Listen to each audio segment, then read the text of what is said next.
Uma das coisas que me maravilha muito em Jesus é que ele nunca falou a mentira, nunca falou o que ele não queria falar e sempre falou com intenção.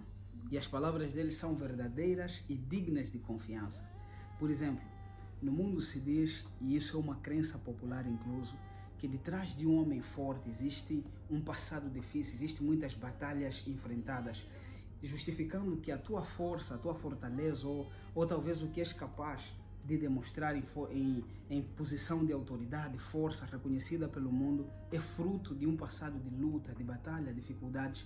Então, muitas das vezes, desejamos atrair lutas, até mesmo quando não é necessário, talvez, simplesmente para nos sentirmos justificados e fortes por causa dos logros ou das conquistas que tivemos.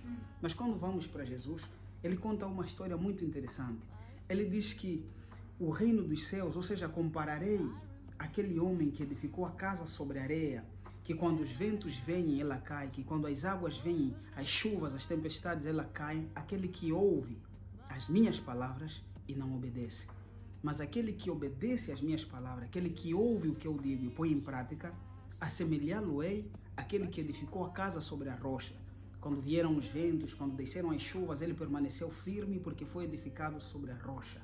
Ou seja, o ponto de vista de Jesus a respeito de fortaleza, a respeito de ser forte ou até de justificar conquistas e logros, consiste em ouvir a voz de Deus e obedecer. O que significa que não necessariamente eu preciso ter lutas para ser forte, mas se eu ouvir a voz de Deus e obedecer, eu serei forte. Lutas todo mundo tem, porque o sol nasceu para todos, mas eu não procuro por lutas para ser forte. Eu procuro ouvir a voz de Deus e obedecer.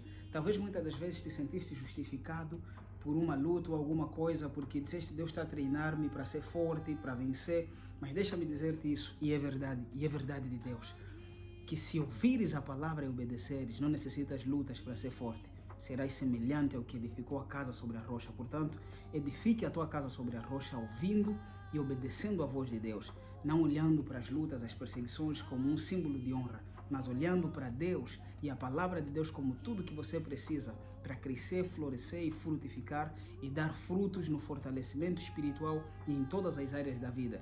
Que Deus te abençoe e decida ser forte. E lembra-te, aquele que ouve e obedece é o que edificou a casa sobre a rocha. Edifica a casa sobre a rocha. Deus te abençoe e decida viver inspirado. Bênçãos!